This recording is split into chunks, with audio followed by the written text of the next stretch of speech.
Welcome back. All right, so this is a topic I've discussed before. I've got 11 names on the board. These are some of the all time greats in my time watching hockey. I just kept it with basically forwards. Didn't get into defensemen or goaltenders in this one. I could talk about goaltenders in another video.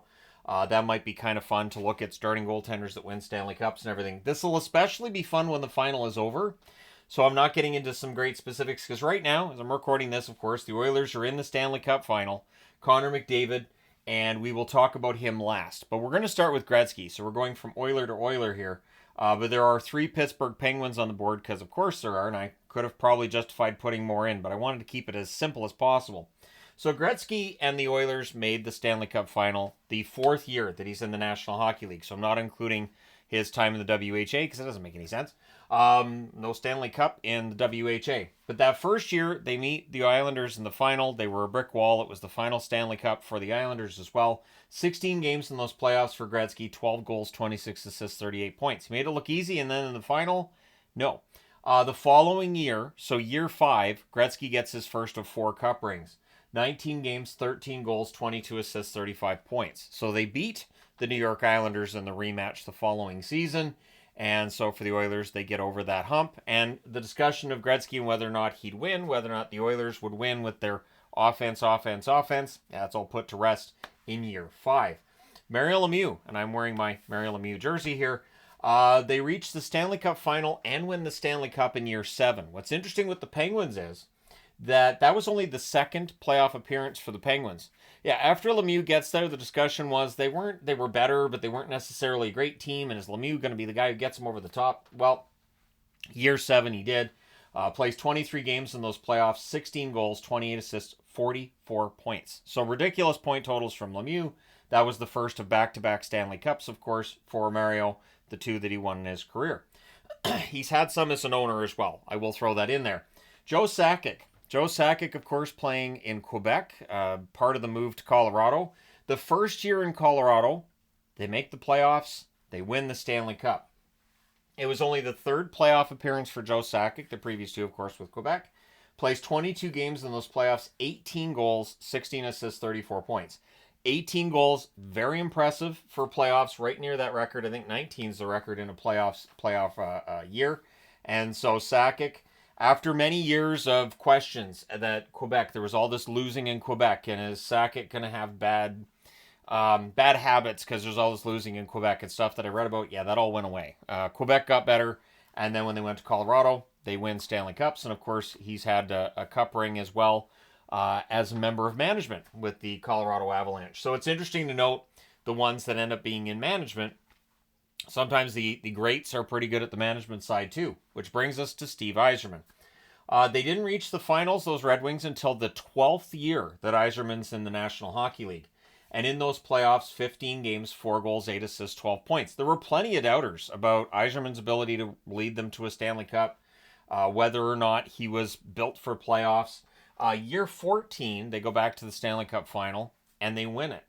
And in those playoffs, honestly, his totals weren't fantastic because at this point in his career, Yzerman's not about points, he's about winning. 20 games, 7 goals, 6 assists, 13 points. Yzerman, of course, also won a Stanley Cup on one leg. So, I mean, Yzerman, that was the first Stanley Cup in year 14, but then he wins a couple after that. And all of the discussions about whether or not he could win went away. Eric Lindros. So the only one on the board that did not win a Stanley Cup is Eric Lindros, because Lindros was seen as the next one. And I always felt bad for him with that. So you have the great one, Gretzky, the magnificent one, Mario Lemieux, and Lindros was seen as the next one. And I thought that's a lot of pressure to put on a kid. But Lindros played a very physical style of hockey. He was built for the playoffs. Eventually his body would break down because of the power forward game and just the hits he took. But in that Stanley Cup final appearance in year 5, and that's the only time he made the Stanley Cup final, it was his 3rd playoff appearance as well. 19 games, 12 goals, 24 assists, 26 points. And then they just ran into a team in the final that was the Detroit Red Wings, who won the Stanley Cup. Sidney Crosby. So going back to Pittsburgh here, and the reason I'm wearing Pittsburgh because they're on the board 3 times. Crosby reaches the final in year 3. Plays against Detroit. 20 games, 6 goals, 21 assists, 27 points for Crosby there. They lose in the final. I do remember some people saying, see, Crosby's not built for playoffs. He's not going to make it. The following year, he wins the Stanley Cup. So it took until year 4. 24 games, 15 goals, 16 assists, 31 points. So in his third playoff appearance and his second Stanley Cup final, he gets his first cup ring. He's got 3 of those now. So, yeah, Crosby, one of the all-time greats. Now, Ovechkin, it took a while. Finals and cup in year 13. Prior to that, there were plenty of discussions about Ovechkin and the fact that they couldn't get over the hump in the playoffs. Will Ovi ever get over the hump in the playoffs?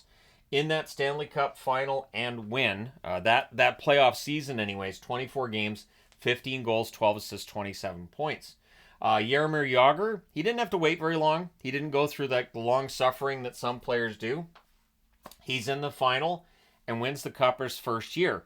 Now, I debated about whether or not to put him on the board for the simple reason that first year, he wasn't a key guy for Pittsburgh, and he was a rookie. But in 24 games, 3 goals, 10 assists, 13 points. And, of course, he's the all-time leader or almost the all-time leader in games played when he left. Of course, he's third on the all-time games list because Marleau's number 1, Howe's number 2, and he's number 3. That's still pretty impressive. But again, his first year in the NHL, he has a Stanley Cup ring. Sometimes it works that way for players too. Steven Stamkos, finals in year 7, so that was 2015. 26 games, 7 goals, 11 assists, 18 points.